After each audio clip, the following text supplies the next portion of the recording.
Қайырлы күн қыздар, менің арнама қош келдіңіздер. Бүгін сіздерге алдыңғы видеодан көргендеріңіздей өте қытырлақ болып шығатын, әрі дәмді болатын самсаның жасалу жолы мен қатырылу жолын көрсететін боламын. Видеоның соңына дейін менімен бірге болыңыздар. Ең алдымен самсамыздың қамырын дайындап аламыз. Ол үшін бізге електен өткізілген ұн, жарты шай қасық тұз және де қарапайым ғана су қажет болады. Суымызға тұзымызды салып, тұзымыз ерігенше жақсылап араластырып аламыз. Кейіннен ұнымыздың үстіне құйып, қамырымызды елеп бастаймыз. Қамыр бізде кішкене қаттылау болады. Қамыр елеу барысында оны артықтау сияқты болып көрінуі мүмкін, бірақ 5-6 минут жақсылап иін қандырып елесеңіздер, басы бірігіп, қамырымыз жақсы болып шығады. Дайын болған қамырымызды ыдысқа салып, 15 минут шамасында қақпағын жауып қалдыратын боламыз. 15 минут өткеннен кейін қамырды алып, екі бөлікке бөліп алдым. Сіздер бөлмей-ақ бүтін күйінде жайсаңыздар болады. Бірақ менде қамыр жаятын үстел кішкене кішілеу болғандықтан екі бөлікке бөліп алдым. Осылай жақсылап екеуін де жуалап, дөңгелетіп, салафанымызға салып, тағы да 15 минут шамасында қалдыратын боламыз. Қамырымыз босап, жақсы жайылатын болады. Ұн сеуіп отырып, бір тегіс етіп жайып алатын боламыз. Қамырды тым жұқа етіп жаюдың қажеті жоқ.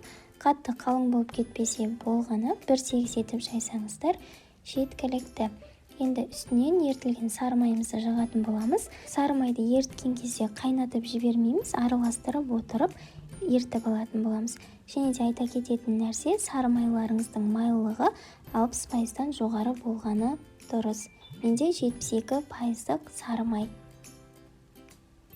Қамырымыздың барлық жеріне тигізіп, жағып алатын боламыз. Егер де сіздерге щеткамен жағу ыңғайлырақ болса, щеткамен жақсаңыздар да болады. Маған қолмен жаққан ыңғайлырақ болғандықтан, осылай қолмен жақсылап жағып алдым. Одан кейін шетінен бастап, дәл видеодағыдай тартып, нығыздап орайтын боламыз.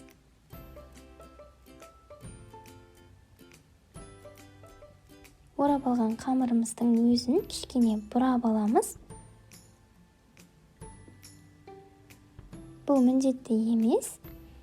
Енді ұлудың қабыршағы сияқты етіп дөңгелетіп аламыз. Қыздар, қамырды осы күйінде мұздатқышқа салып сақтап қойсаңыздар болады. Керек кезінде алып самса жасай бересіздер. Тек қана самса ғана емес, қаттама жасасаңыздар да болады. Жалпы осы қатпарлы қамырдан дайындалатын кез келген өнімді осы қамырдан жасай берсеңіздер болады. Енді кішкене майы қату үшін осылай салафанға салып, мұздатқышқа немесе тоңазытқышқа жарты сағат көлемінде салып алсаңыздар, қамырларыңыз жақсы жайылатын болады. Енді салмасын дайындайтын боламыз. Мен салмасына тартылған ет пен пиязды пайдаландым. Өз қалауларыңыз бойынша салмасын өзгерте берсеңіздер болады.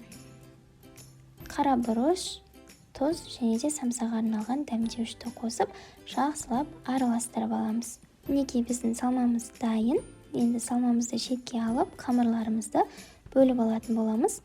Қыздар, мен самсаларды граммен өлшеп бөлетін боламын. Бұлай жасау міндетті емес, бірақ дәл солай жасасаңыздар, барлық самсаларыңыз бірдей болып шығады. Алдағы уақытта самса сатып жатсаңыздар, міндетті түрде осылай өлшеп алыңыздар. 45 грамның төңірегінде өлшеп аласыздар. Мейлі 44 грамм, 46 грамм болса ештеңе етпейді. Өлшеу барысында қамырларыңыз менікі сияқты бірнеше бөлік болып кетсе, еш қорықпаңыздар. Дәл видеодағыдай бір-біріне келтіріп, үстінен басатын болсаңыздар, өрнектері сол қалпында шығатын болады. Мінекей қыздар, мен барлық қамырларды 45 грамның төңірегінде өлшеп алдым. Дәл солай өлшейтін болсаңыздар, сіздерде бір қамырдан 10 дана самса шығатын болады. Жалпы осы рецепттен сіздерде 20 дана самса шығады.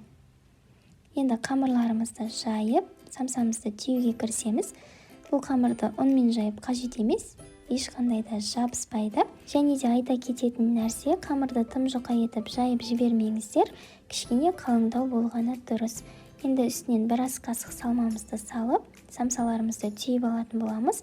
мен тамшы көрінісінде түйетін боламын. Ортасына дейін дәл видеодағыдай алып келіп, қалған шеттерін жинап ортаға түйетін боламыз. Қалған қамырларымызды да дәл солай түйіп алатын боламыз.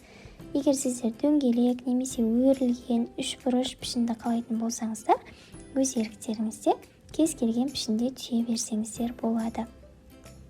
Пергамент немесе фольга төселген қағазымызға самсаларымызды орналастырып шығамыз.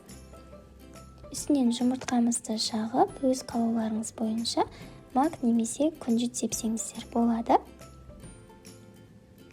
180 градус шамасында қызып тұрған пешімізде 25-30 минут шамасында пісіріп алатын боламыз.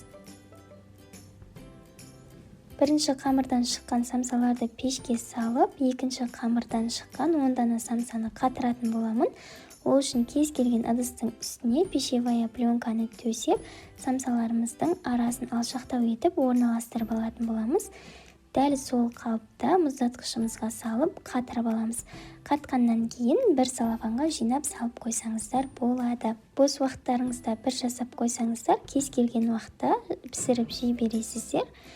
Мінекей біздің пешке салған самсаларымыз осындай әп-әдемі болып шығады. Қыздар, міндетті түрде жасап көріңіздер, еш өкінбейсіздер. Видео ұнаса лайк басып кетіңіздер.